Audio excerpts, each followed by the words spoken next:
बधाई देते हैं आदरणीय द्रौपदी मुर्मू जी को। ये अंतरात्मा की आवाज़ से लोगों ने वोट किया। ये सदन के अंदर मौका मिला तो सत्ता पक्ष के लोग ही क्रॉस वोटिंग करके तेजस्वी यादव जी के पक्ष में करेंगे। हमारे माननीय विधायकों ने नहीं किया। भूख सत्ता की लालच तेजस्वी यादव जी को नहीं है, लेकिन सरकार की नैया तो डगमगाती हुई ही किसी तरह से चल रही है। देश को नया राष्ट्रपति द्रौपदी मुर्मू के तौर पर मिला है। महिला आदिवासी के तौर पर जिस तरीके से उन्हें रिप्रेजेंट किया गया, उसका असर ये हुआ कि कई लोगों ने क्रॉस वोटिंग कर दी।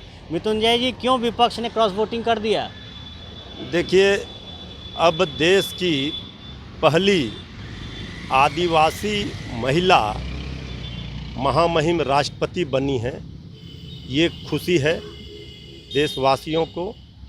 हम बधाई देते हैं आदरणीय द्रौपदी मुर्मू जी को और शुभकामना देते हैं।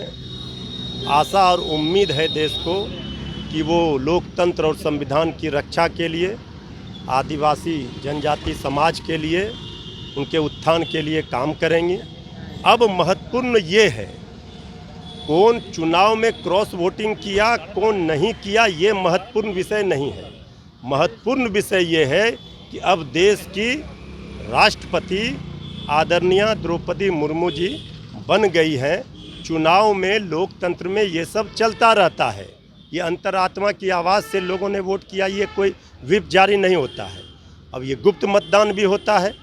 तो कई मौक़ों पर ये देखा गया है कि कई बार इस तरह के वाक़या देखने के लिए मिलता है। कुछ लोग क्रॉस वोटिंग करते हैं। ये सवाल तो ये भी है ना कि विपक्ष को एकजुट तेजस्वी नहीं रख पा रहे हैं। अगर वैसे में कभी सदन के अंदर मौका मिला तो वहाँ भी क्रॉस वोटिंग हो सकती है। सवाल ये है कि अगर सदन के अंदर मौका मिला तो सत्ता पक्ष के लोग ही क्रॉस वोटिंग करके तेजस्वी यादव जी के पक्ष में करेंगे। यहाँ राष्ट्रपति, महामहिम राष्ट्रपति का चुनाव था और सबको पता है इसमें बहुत सारी चीज़ें होती हैं। इनसे कुछ लोग, बहुत ज़्यादा की संख्या में हमारे माननीय विधायकों ने नहीं किया है।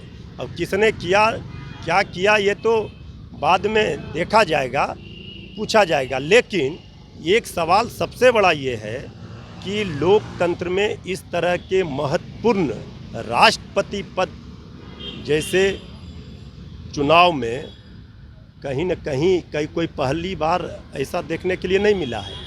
कई मौक़ों पर इस तरह के होते हैं। इससे कोई बिहार सरकार पर असर पड़ने वाला नहीं था। न तेजस्वी यादव जी की ताकत बढ़नी थी, न घटनी थी।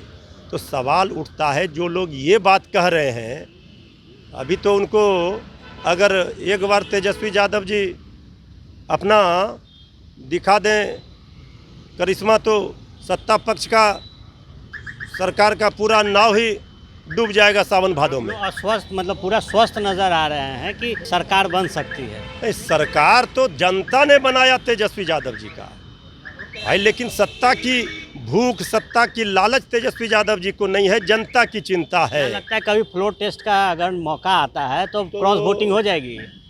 बालू की भीत की तरह सरकार जो है गिर जाएगी।